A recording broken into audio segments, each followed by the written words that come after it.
సాయిరామ్. శ్రీమాత్రే నమః. అమ్మ బిడ్డలందరికీ నమస్కారం ఫ్రెండ్స్. ఎలా ఉన్నారండి? ఏం చేస్తున్నారు? అందరూ బాగున్నారు కదూ? మన అమ్మ దయ వలన అందరూ బాగున్నారని, బాగుండాలని మనస్ఫూర్తిగా అమ్మవారిని కోరుకుంటూ, అమ్మవారి కరుణా కటాక్షములు మనందరిపైన నిండుగా మెండుగా ఉండాలి అని మనస్ఫూర్తిగా అమ్మవారిని వేడుకుంటూ, అందరూ కూడా ఆనందంగా ఉండాలి అని చెప్పి అమ్మవారిని మనస్ఫూర్తిగా కోరుకుంటూ ఉన్నాను ఫ్రెండ్స్. ఈరోజు అమ్మవారు అందించే సందేశం ఏంటి అంటే కనుక, బిడ్డ ఆలోచించకు, సమయం లేదు, ఈ క్షణం నీకు విలువైనది, వెంటనే 50 లక్షల రూపాయల చెక్కును తాకు, వెంటనే ఈ ధనాన్ని నీ సొంతం చేసుకోమ్మా అని చెప్పి ఏదో ఒక తెలియని సందేశాన్ని అయితే అమ్మవారు మనకు అందించాలి అని అనుకుంటూ ఉన్నారు ఫ్రెండ్స్. మరి అమ్మవారు ఏ సందేశం అందించినా కూడా అది మన భవిష్యత్తుకు పునాది అని చెప్పి మనందరికీ కూడా తెలిసిన విషయమే కదా. సందేశం వినే ముందు ఎవరైతే అమ్మవారు అంటే నమ్మకం ఉందో వారందరూ కూడా ఈ వీడియోకి ఒక చిన్న లైక్ అయితే ఇచ్చి వినడం స్టార్ట్ చేయండి. కామెంట్ సెక్షన్లో శ్రీమాత్రే నమః అనే కామెంట్ చేయడం మాత్రం మర్చిపోవద్దు.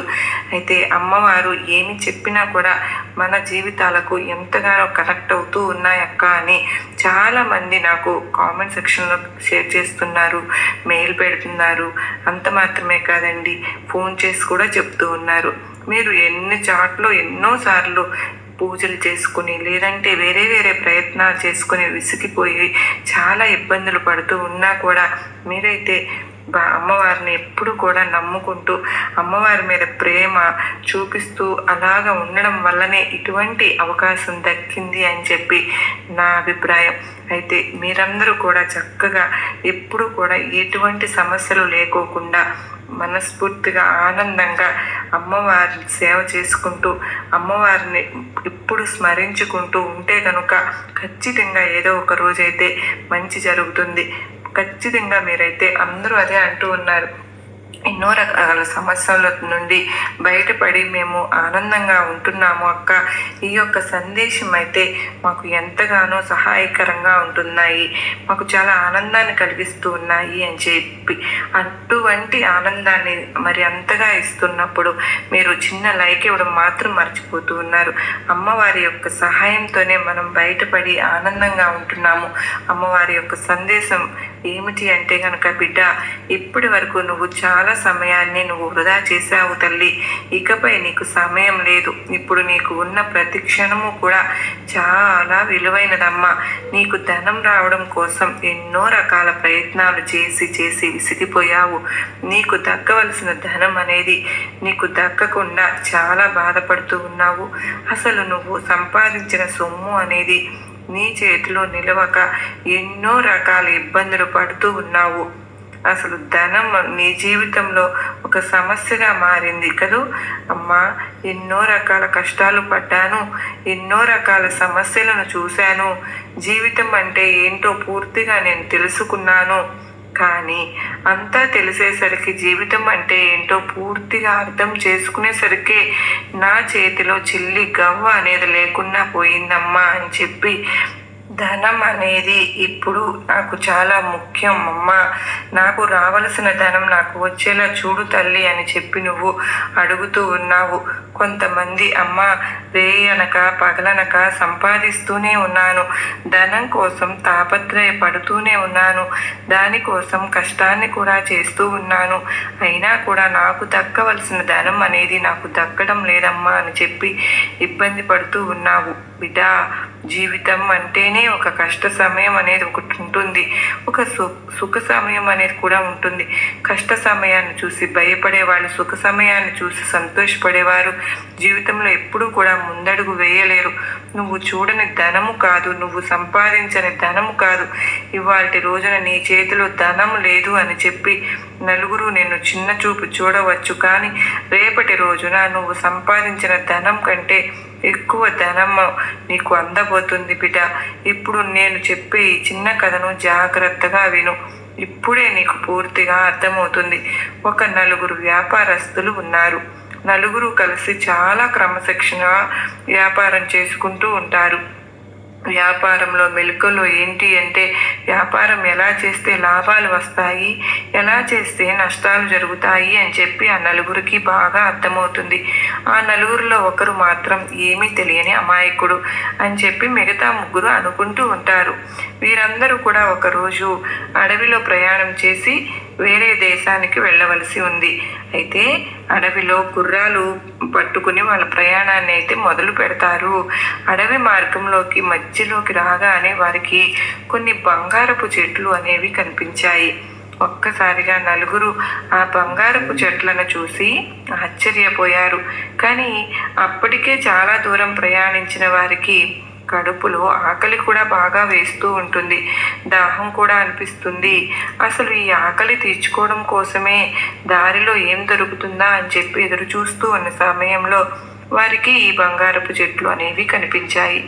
వారికి తెలియకుండానే ఆ బంగారపు చెట్లను చూచి వారి నలుగురికి మనసులో ఆశ అనేది కనిపిస్తుంది.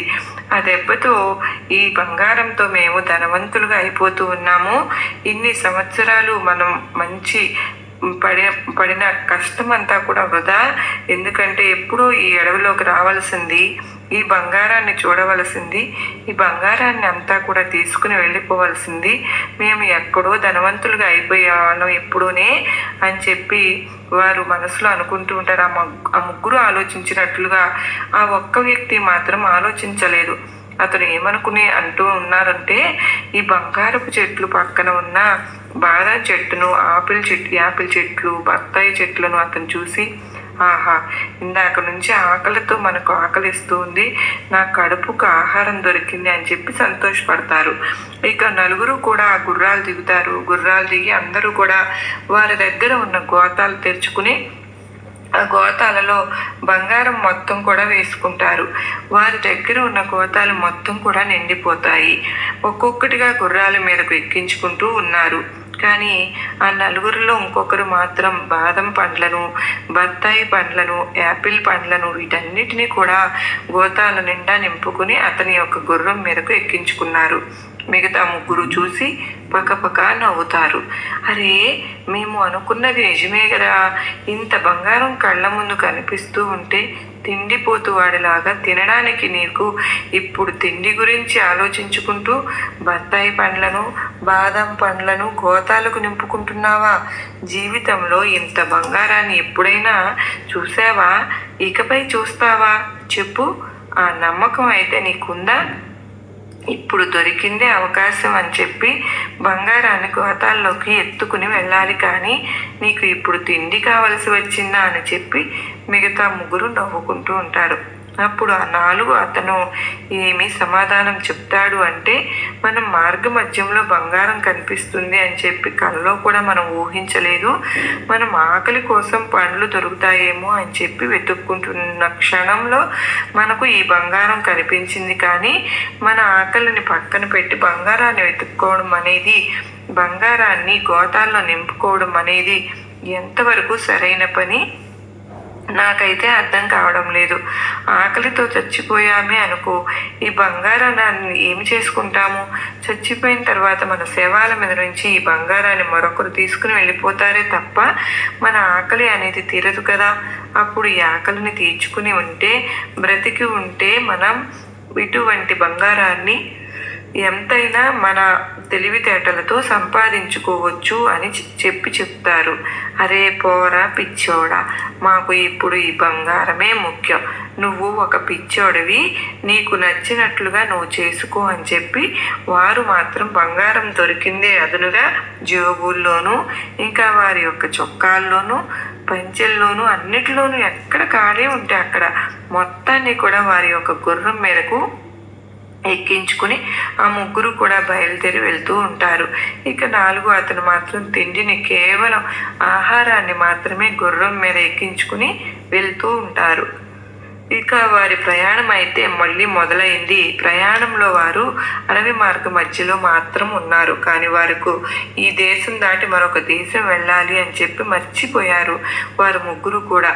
మనసులో అనుకున్న మాట ఏమిటంటే 4 రోజులు తినకపోతే ఈ ప్రాణాలు ఏమీ పోవు, బ్రతికి ఉంటామని చెప్పి అనుకుంటున్నారు. కానీ ఈ 4వ అతను మాత్రం అలా అనుకోలేదు. ఇక గుర్రాలు ఎక్కి ప్రయాణం మొదలుపెట్టారు. ఇక అలా ఒకరోజు ప్రయాణిస్తారు. ఒకరోజు వారికి ఒక్కొక్కరికి కడుపులో మంటలు మొదలవుతాయి. ఇక అతని దగ్గరికి వస్తారు. అరే, నిజంగా చచ్చిపోయేటట్లు ఉన్నాంరా, చాలా ఆకలి వేస్తుందిరా, నీకు పుణ్యం ఉంటుంది, మేము నీతో పాటు ఉన్న స్నేహితులమే కదా, అందరం ఒకే చోట కలిసి వ్యాపారం చేసుకున్న వాళ్ళమే కదా, దయచేసి మాకు 2 పండ్లు ఇవ్వరా అని చెప్పి బ్రతిమలాడుతూ ఉంటారు. అవునా, మీకు నేను 2 పండ్లు ఇవ్వాలా?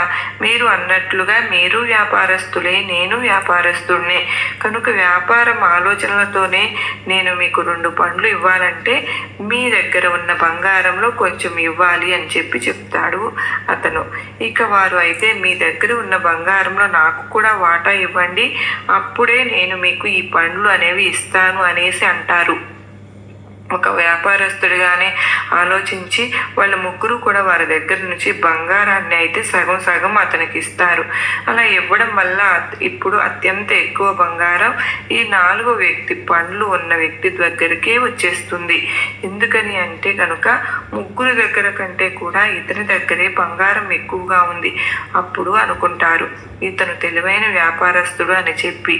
కనుక బిడ్డ, అతను ప్రతి క్షణాన్ని కూడా వ్యాపారస్తుడిలా తెలివిగా మార్చుకున్నాడు.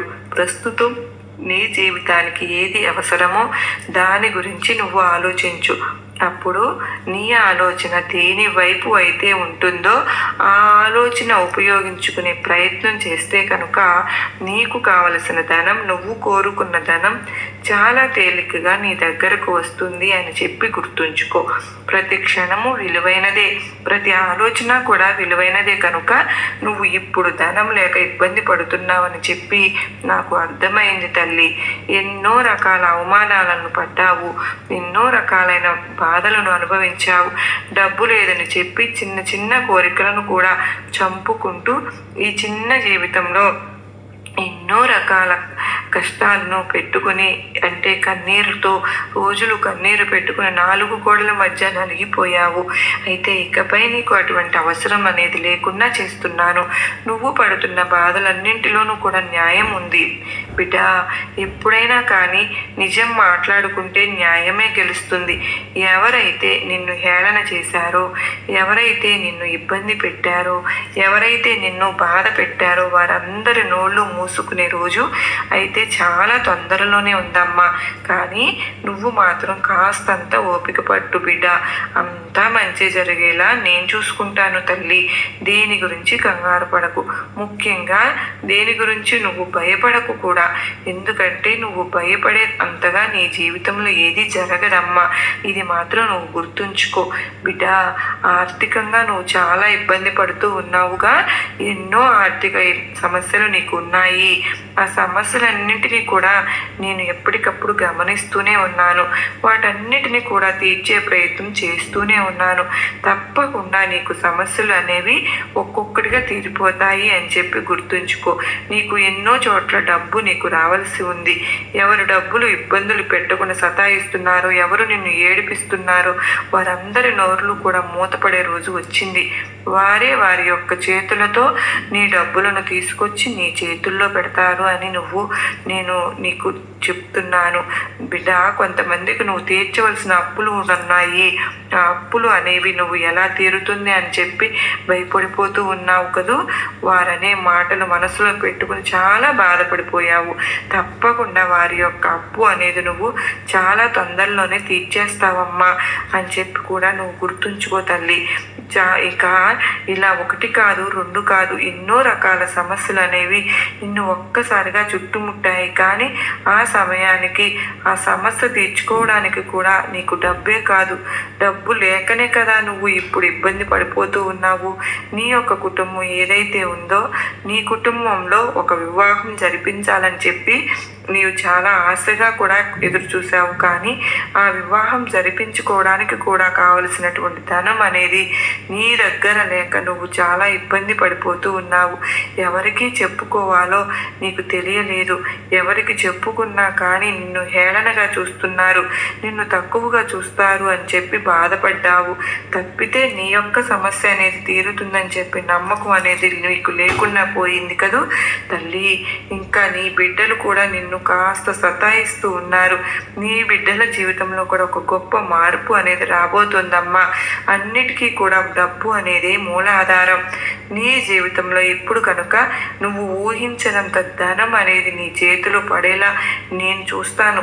కనుక నువ్వు చెప్పే కొన్ని ముఖ్యమైన విషయాలు నువ్వు జాగ్రత్తగా గమనించుకుంటే కనుక తల్లి, ఈరోజు మంచిగా నీకు ప్రతిరోజు కూడా చాలా విలువైనది.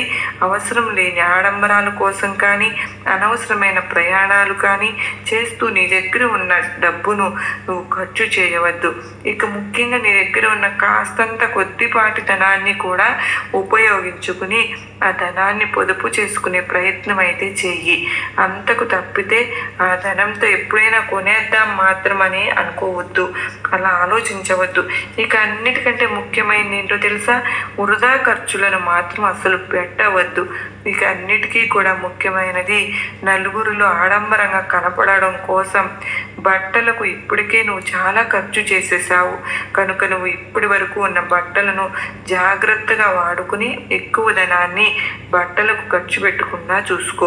తెలివిగా ఆ డబ్బు మీద రూపాయి ఇలా పెరుగుతూ ఉంటుంది అని చెప్పి నువ్వు ఆలోచించుకో. ఆ విధంగా ఆలోచన చేసి పొదుపు చేసే ప్రయత్నం అయితే నువ్వు ఇప్పటి నుంచి మొదలు పెడితే కనుక నీ జీవితంలో ఒక గొప్ప మార్పు అనేది వస్తుంది అని చెప్పి నువ్వు గుర్తుంచుకో తల్లి. నీ యొక్క భవిష్యత్తు అనేది మారాలి అంటే కనుక నువ్వు ముందు నీ దగ్గర నుంచే మొదలు పెట్టాలి. మొదటి అడుగు నువ్వే వేయాలి అని చెప్పి గుర్తుంచుకో. చిన్న చిన్న ఆరోగ్య సమస్యలు అనేవి, అనారోగ్యం నిన్ను ఇబ్బంది పెడుతుంది కదూ, మానసికంగా కూడా దానివల్ల ఇబ్బంది పడ్డావు, కృంగిపోయావు. కానీ అవి చిన్న చిన్నవే తల్లి. ఎలా వచ్చాయో అలాగే దూరం అయిపోతాయి. నీకున్న అనారోగ్యం పోతుంది. దాని గురించి నువ్వు ఆలోచించవద్దు, భయపడవద్దు. మానసిక రోగం అనేది పెద్ద జబ్బు అమ్మ. నీవు దేని గురించి ఆలోచిస్తూ ఉంటావో నీ యొక్క శరీరంలో దానికి సంబంధించినటువంటి మార్పులు అనేవి జరుగుతూ ఉంటాయి. కనుక దేని గురించి కూడా ఎక్కువగా ఆలోచించే ప్రయత్నం చేయకు. ఎక్కడ విన్నది అక్కడ వదిలేయడం నేర్చుకో తల్లి. ఎప్పుడైనా కానీ నీ లైఫ్ అనేది నీ చేతుల్లోనే ఉండాలి. కానీ వేరే వారి యొక్క మాటలకి తగ్గట్టుగా వారి యొక్క ట్రాప్లోకి నువ్వు పడకూడదు. నీ జీవితాన్ని నువ్వు అందంగా ఎలా మార్చుకోవాలి, ఎలా సరిదిద్దుకోవాలి, ఒక క్రమశిక్షణగా నీ జీవితం ఎలా దారిలో పెట్టుకోవాలి అని మాత్రమే చెప్పి నువ్వు ఆలోచించుకో. నువ్వు క్రమశిక్షణగా ఉన్నప్పుడే కదా నీ పిల్లలు కూడా క్రమశిక్షణలో పెరుగుతారు అని నువ్వు తెలుసుకో. జీవితంలో ఒక డిసిప్లిన్ అనేది అలవాటు చేసుకున్న మనిషి దగ్గర లక్ష్మీదేవి స్థిర నివాసమే ఉంటుంది తల్లి అని నువ్వు చెప్పి గమనించుకుంటూ ఉండు. డబ్బును ఎవరైతే ఎక్కువగా గౌరవిస్తారో వారి దగ్గర లక్ష్మీ నివాసం ఉంటుంది. ఇక అన్నిటికంటే కూడా ముఖ్యమైన విషయం ఏమిటో తెలుసా? నువ్వు చేసే పని పట్ల శ్రద్ధ, గౌరవం ఉండాలి. అంత మాత్రమే కాదు, నీ యొక్క చిన్న చిన్న సీక్రెట్స్ని, నీ యొక్క పర్సనల్ విషయాలను నలుగురిలో పెట్టుకోవద్దు తల్లి. దానివల్ల నువ్వు నవ్వుల పాలయ్యే అవకాశమే ఉంటుంది. కానీ పనికి మాలిన మాటలు ఒక్కటి కూడా నీకు ఒక్కళ్ళు కూడా చెప్పరు. ఉద్యోగం అన్నిటినీ కూడా నీ యొక్క అదుపులో ఉంచుకొని నీ యొక్క కోపాన్ని నువ్వు కంట్రోల్లో ఉంచుకుంటే ఒక క్రమశిక్షణ వైపు కనుక నువ్వు నడిస్తే కనుక నువ్వు కోరినంత ధనం 50 లక్షలు కాదు బిడ్డ, నీ జీవితంలో ఇంకా అంతకు మించిన కోట్ల రూపాయల ధనం నువ్వు తప్పకుండా చూస్తావు నీ కళ్ళతో. ఆ ధనాన్ని తాకావు కనుక ఇక నీవు లక్ష్మీ కటాక్షం కలిగేలా నేను చేస్తాను. నీ చిన్న చిన్న కోరికలను చంపుకోవాల్సిన అవసరం లేదమ్మా. దేని గురించి భయపడవలసిన అవసరం అంతకంటే లేదు. నీకు అంతా శుభమే జరుగుతుంది. నీ వెనుక నేనున్నాను అని చెప్పి నువ్వు గుర్తుంచుకుంటే, నమ్మకం ఉంచుకుంటే చాలు బిడ్డ. నీకు ఈరోజు చెప్పాలి అనుకున్న విషయం నేను చెప్పాను. ఆ తరువాత నీ ఇష్టం, నువ్వు అదే బాటలో నడుస్తావని అనుకుంటున్నాను. ఈ సందేశంలోని పరమార్థం గ్రహిస్తావని కూడా అనుకుంటూ ఉన్నాను. నీకు నా ఆశీర్వాదములు ఇస్తున్నాను బిడ్డ అని అమ్మవారైతే అత్యద్భుతమైన సందేశం ఇచ్చారు కదా ఫ్రెండ్స్. ఈ సందేశం మీకు చాలా అంతర్యం మీ అందరికీ కూడా అర్థమైంది అని అనుకుంటున్నాను. అర్థమైంది అని చెప్పి మాకు నచ్చింది అని అనుకున్నవారు, మా వెనుకే అమ్మవారు ఉన్నారు అనుకునేవారు తప్పకుండా మన వీడియోకి అయితే చిన్న లైక్ ఇచ్చి సపోర్ట్ చేయండి ఫ్రెండ్స్.